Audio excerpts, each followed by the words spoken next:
مارن والے موئے محمد مرضی رب دی ہوئی. ہائے ہائے. سیف الملوک میں کہ نبیاں تے جدوں اوکھت آئی تے روح میراں دا پہنچا. ہاں وہ کہتے ہیں نبیوں پہ جب مشکل وقت آتا تھا تو عبد القادر جیلانی کی روح وہاں پہنچتی تھی مدد کے لیے. ہاں جی یہ سیف الملوک میں لکھا ہوا ہے.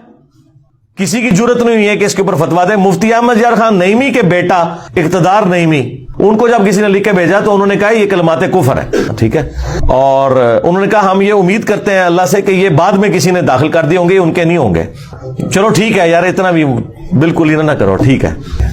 لیکن وہ تو اس نے کہا ہے, باقی تو وہ پڑھتے ہیں, یہ مانتے ہیں ان کا کلام ہے. تو بات یہ ہے کہ انہوں نے ہی سارے کام ڈالے ہوئے یار, سیدھی سی بات ہے. کل بھی نسخے یار لوگوں کی کتابوں کے موجود ہیں. اب پیر میل شاہ صاحب کی کتابوں میں جو جو شرکیہ باتیں لکھی ہیں, ان کو تو فوت ہوئے بھی 100 سال نہیں ہوئے, 1937 میں فوت ہوئے ہیں. ان کی کتابیں کلمی نسخے موجود ہیں, سیاہی بھی خشک نہیں ہوئی ہے. وہ ساری باتیں لکھی ہوئی ہیں, کون کہہ سکتا بیچ میں شامل کر دی ہے.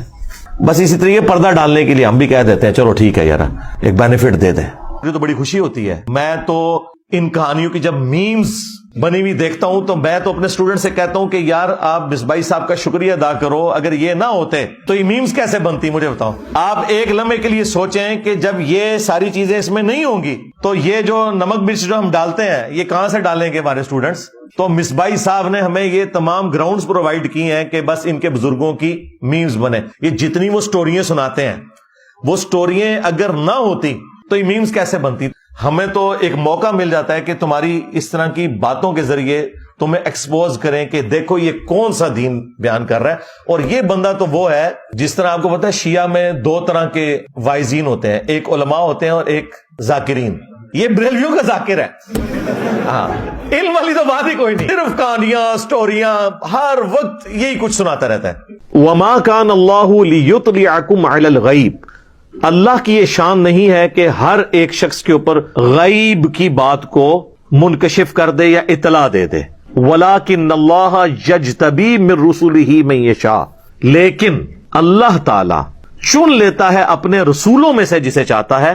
فَآمِنُوا بِاللَّهِ وَرُسُولِهِ, پس تمہارا کام اتنا ہی ہے کہ اللہ اور اس کے رسول کے اوپر ایمان لاؤ. یعنی اللہ اور اس کے رسول جو تمہیں غیبی خبریں دیں, تمہارا کام ایمان لانا ہے.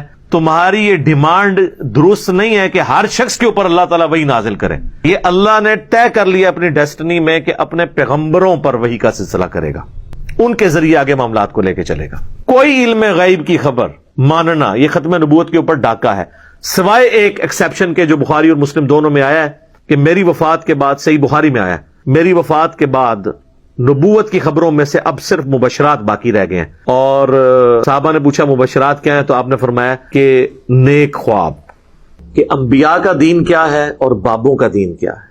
میرا بابوں سے کوئی ذاتی جھگڑا نہیں ہے, ہم چونکہ نبیوں کے دین کے سپاہی ہیں, ہم کسی بابے کو اجازت نہیں دیں گے کہ وہ اس شخصیت کے دین کو ملائن کرنے کی کوشش کرے جس کو اللہ نے ہمارا رہنما بنا کے بھیجا ہے. باقی تو ہم سب فالوور ہیں, بابا بھی فالوور ہے, صحابی بھی فالوور ہے, اہل بیت بھی فالوور ہیں. امام جو ہے وہ محمد رسول اللہ ہے صلی اللہ علیہ وآلہ وسلم. ہم کسی شخص کو یہ اجازت نہیں دیں گے کہ وہ رسول اللہ کے دین کو ٹیمپر کرنے کی کوشش کرے, کیونکہ کوئی شخص ہم پہ اگر دھونس ڈالتا ہے تو کس کی دھونس ڈالتا ہے؟ کوئی بڑا بزرگ دھونس کس چیز کی ڈالتا ہے کہ میں تمہارا دینی پیشوا ہوں, تم میری بات مانو.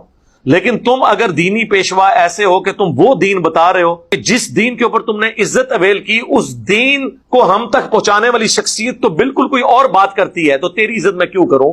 تیری عزت تو اس دن تک تھی جس دن تک تو نبی علیہ السلام کا دین ہم تک پہنچا رہا تھا. جب تو نے اپنا سیلف میڈ دین ہمیں پہنچایا تو تیری عزت بھی ختم, تو غدار ہے. اور غدار جو ہوتے ہیں نا کسی بھی نیشن میں, ان کی سزا کیا ہوتی ہے؟ علمی قتل. علمی قتل یہ ہے کہ ان کی چیزیں, ان کی انجینئرنگ کرنی شروع کریں کہ یہ بابا یہ کہہ رہا ہے, قرآن یہ کہہ رہا ہے, یہ دعویٰ کر رہا ہے, حدیث یہ کہہ رہی ہے, یہ یوں ہو رہا ہے, یہ علمی قتل ہے. اور میں آپ کو بتاؤں, فزیکل قتل کیا ہوا بندے کے تو چانس ہیں کہ اسے دجال کبھی زندہ کر لے تھوڑی دیر کے لیے.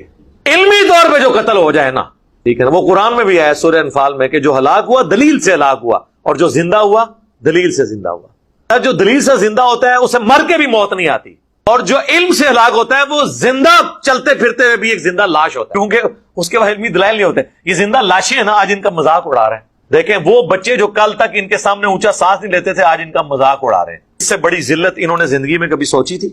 تو یہ علمی لاشیں جو آپ کو نظر آ رہی ہیں, بلکہ غیر علمی لاشیں.